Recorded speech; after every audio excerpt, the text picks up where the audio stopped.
What's up, guys? Kind of want to give you an updated video of what's been going on past 2 months. I've been working all over between Wyoming and Montana and down to New Mexico and then back over to Tennessee, so work's had me pretty busy.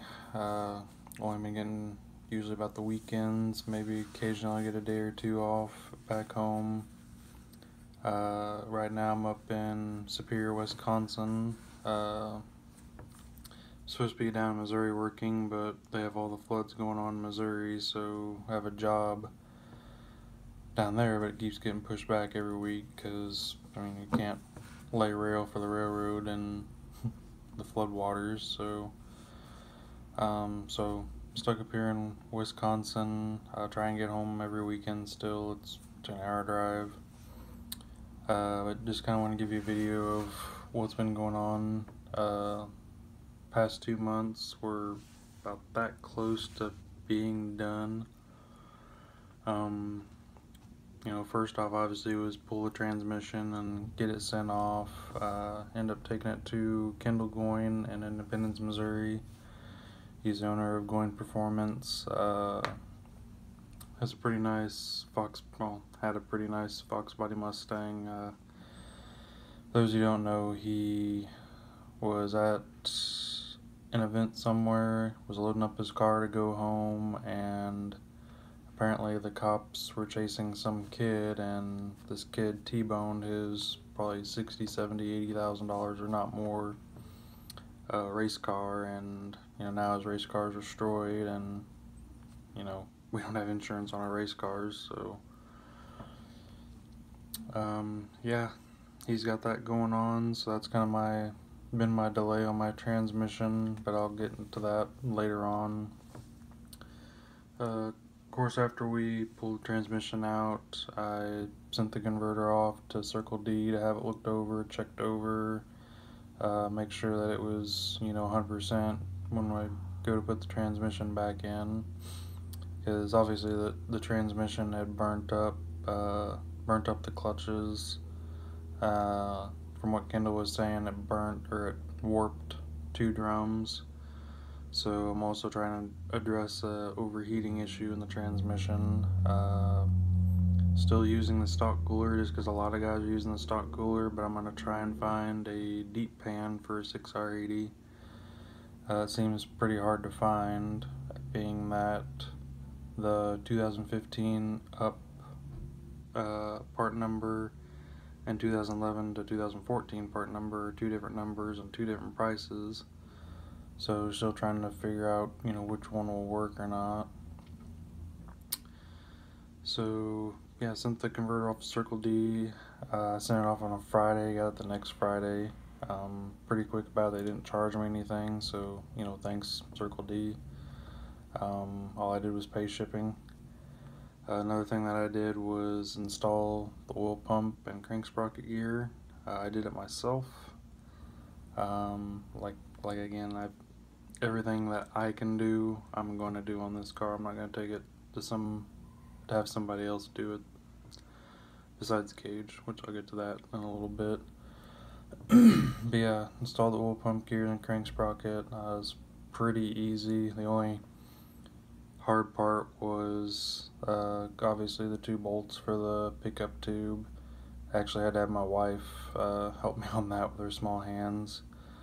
I did drop the bolts in the oil pan a couple times. Nothing a magnet couldn't fish out, so thank goodness.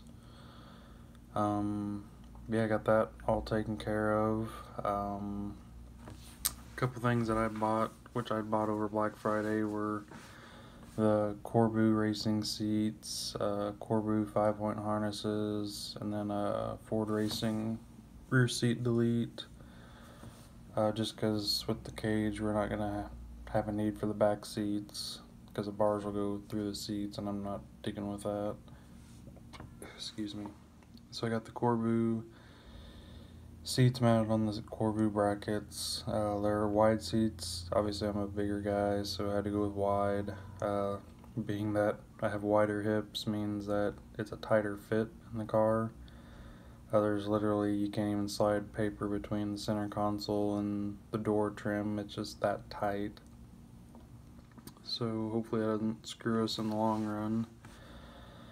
Obviously I won't get the harnesses on until the car goes in for the cage, and that's when I'll do the rear seat delete as well.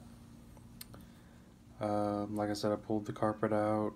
The guy doing my cage wanted the carpet out. He said leave all the interior in, just pull the carpet out.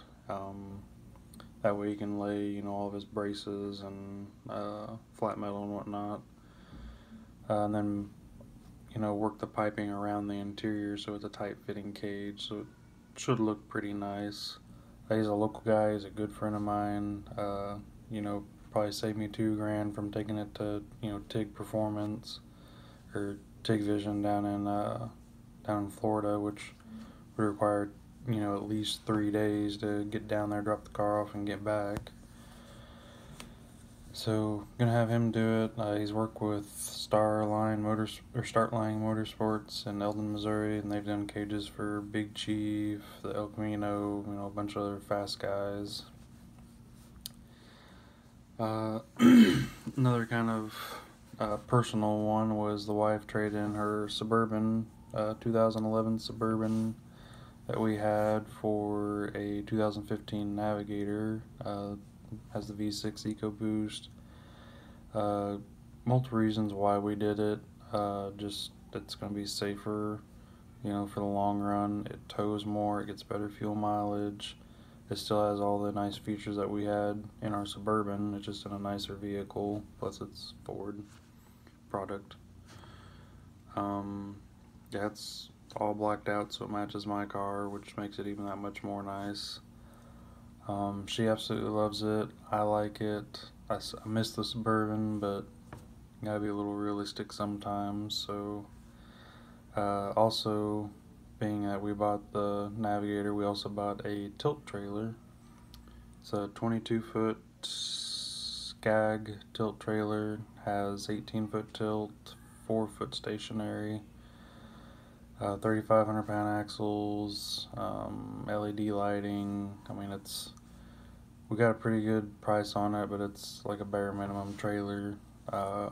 Wanted to go enclosed, but would have to cut on some things, and just figured I'd get a tilt for this year, and then we'll see how the rest of the year goes and what's needed next year to maybe get that enclosed trailer.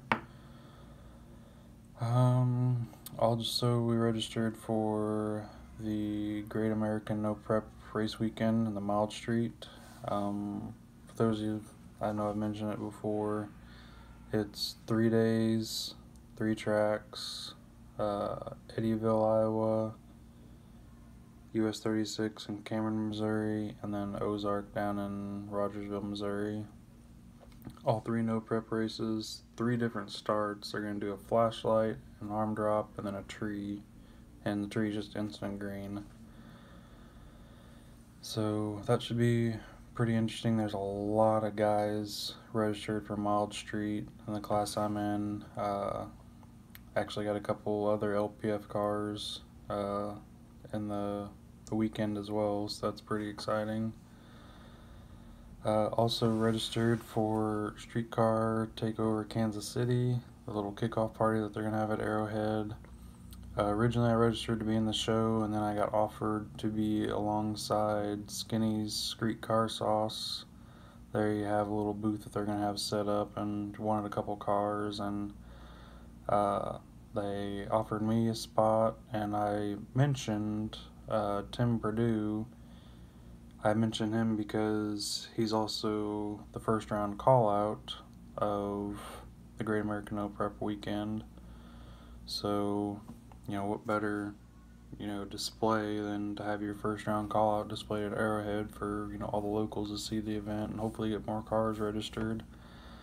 There's not a lot of cars in Daily Driver. There's not a lot of cars in Street Car. There's a shit ton in Mild Street.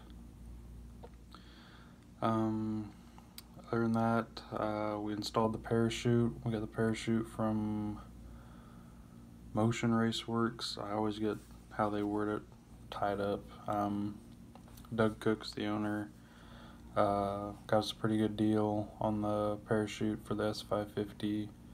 It's the mount, the bumper, the parachute itself, hardware, all that.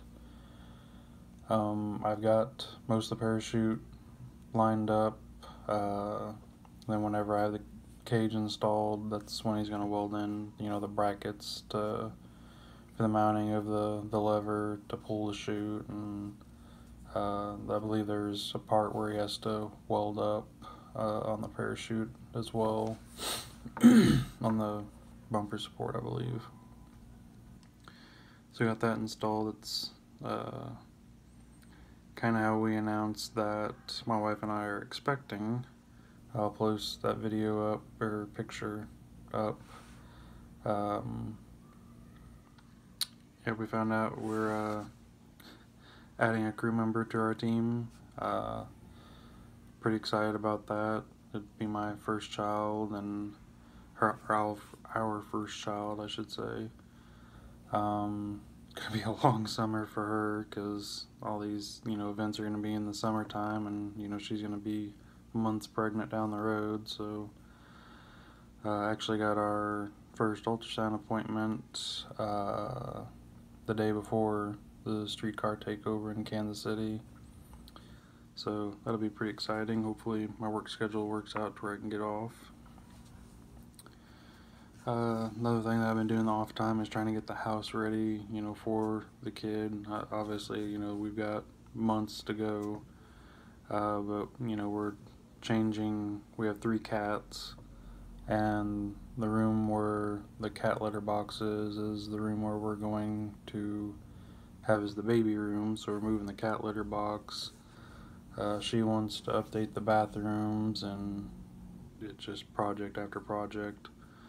So we've got all that going on the side. Another thing we've added to the car is VMS racing wheels. Like the Race Stars, I just kind of wanted a different look for the car. Kind of new year, new me, whatever. Also got new tires along with it. That's another thing that they changed in the Great American No Prep weekend.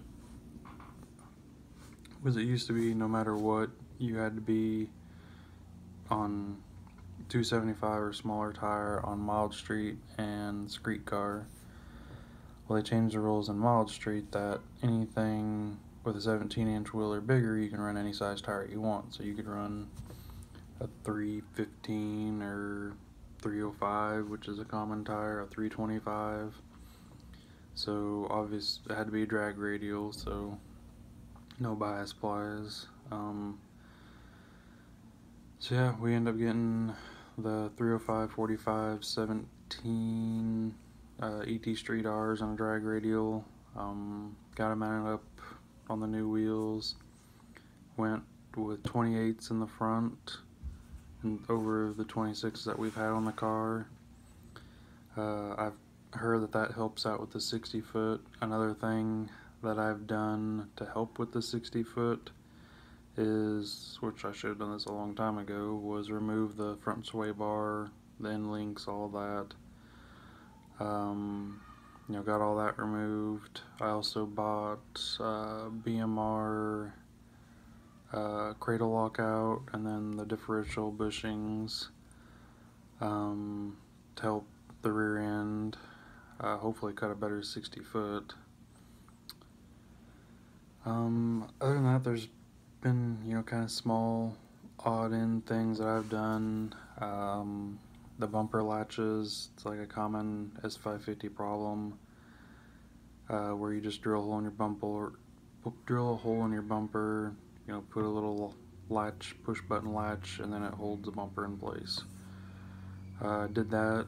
It took 15-20 minutes to do. Also did hood struts, just kind of get rid of the prop rod. I don't know why they don't put hood struts on new Mustangs anyways. It's a common upgrade that a lot of people do with the stock hoods. I'm trying to think what else I've done. I kind of have notes written over here. back to the transmission. Like I said, the guy doing it had his race car, pretty much totaled out. So he's got that going on. Him building the transmission, so to say, he kind of does on the side. He's got a full-time job, and he kind of does this stuff on the side to make a little extra cash. And so I'm in a bigger hurry than he is. Like I said, it's 2 weeks before Streetcar Takeover. This Friday will be, yeah. No, I don't know. I think this Friday will be 2 weeks until Streetcar Takeover. I have to look at a calendar. Yeah. This Friday is the 29th, so next weekend is Streetcar Takeover. Again, I was trying to kind of hoping I'd get my transmission back this week. It's only Monday, so he's got 4 days left. But like I said, I know he's got a lot on his plate now with, everything that happened to him over the weekend. His car getting destroyed. I think some person even got ran over or injured at least. So he's got that on his plate. Just feel sorry for him. I really don't know how to word this.